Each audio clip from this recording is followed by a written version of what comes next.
Hello বন্ধুরা, আমার চ্যানেলে সবাইকে স্বাগত। আজ আমি আরেকটি নতুন রেসিপি নিয়ে চলে এসেছি।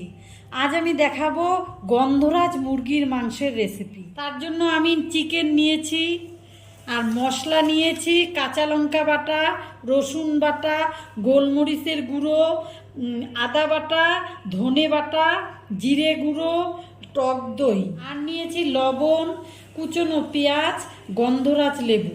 ফোড়নের জন্য নিয়েছি তেজপাতা, গোটা শুকনো লঙ্কা, আর এলাচ, দারচিনি আর লং। আমি এই মুরগির মাংসটাকে রান্না করব সাদা তেল দিয়ে, সেজন্য আমি একটু সাদা তেল দিয়ে দিলাম। আমি সাদা তেল দিয়েছি, লবণ দিয়ে দিলাম, টক দই দিয়ে দিলাম,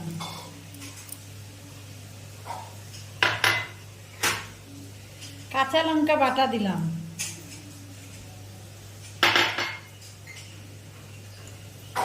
রসুন বাটা দিলাম,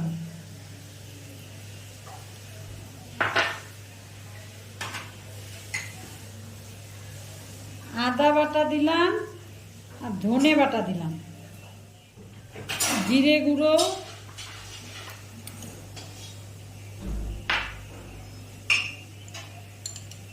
গোলমরিচের গুঁড়ো, গন্ধরাজ লেবুর রস,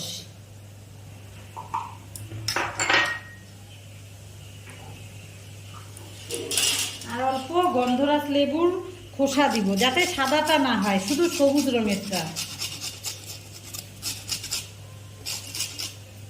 সাদাটা গেলে তেতো হয়ে যাবে। আমি এবার মাংসটাকে ভালো করে ম্যারিনেট করে 1 ঘন্টা রেখে দেব।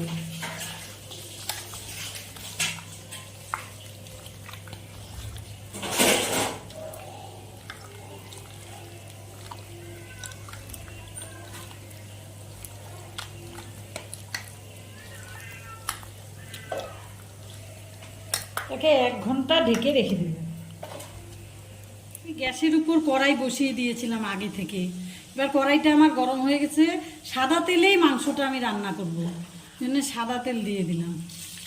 তেলটা গরম হয়ে গেছে, এখন ফোড়ন করে নিচ্ছি। শুকনো লঙ্কা, তেজপাতা, গোটা গরম মশলা,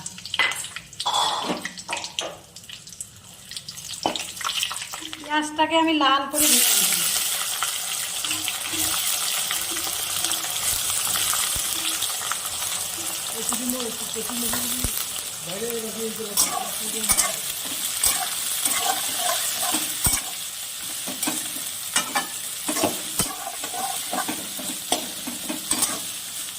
পেঁয়াজটাকে 5 মিনিট লাল করে ভেজে নিই।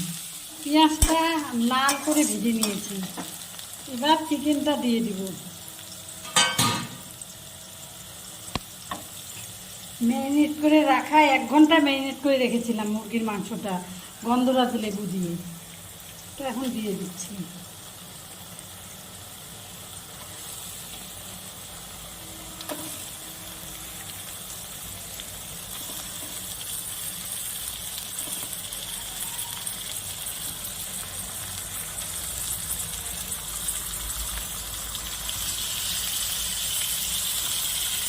মশলাটা যেটা রয়ে, বাকি মশলাটা পরে দিব।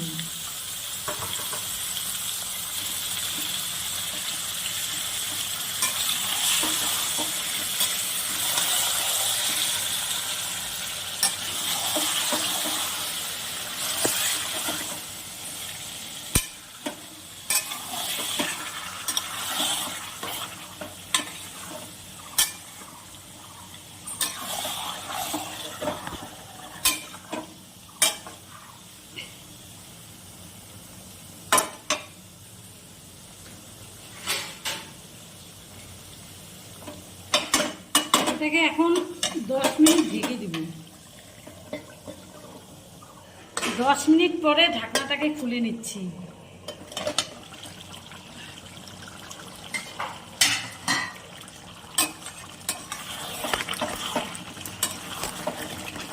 আমি এখন এর মধ্যে যে বাকি মশলাটা ছিল দিয়ে দিচ্ছি।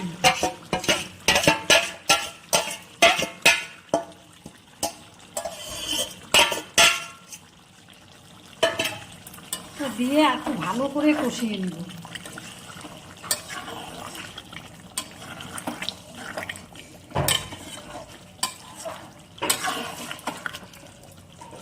10 মিনিট ঢেকে দিই, না দিলে মাংসটা সিদ্ধ হবে না। আমি 5 মিনিট আগে ঢাকনাটা একবার খুলে নাড়াচাড়া করে নিয়েছিলাম, আবার 5 মিনিট ঢেকে দিয়েছিলাম। যেহেতু আপনাদের বলেছি 10 মিনিট পরে ঢাকনা খুলছি, আমি 5 মিনিট আগে খুলেছিলাম।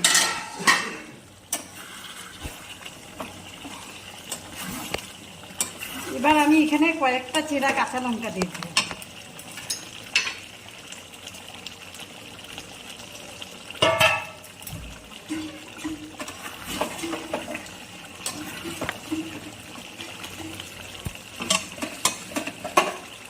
আর উপর দিয়ে কয়টা গন্ধরাজ লেবু পাতা দিয়ে দিচ্ছি,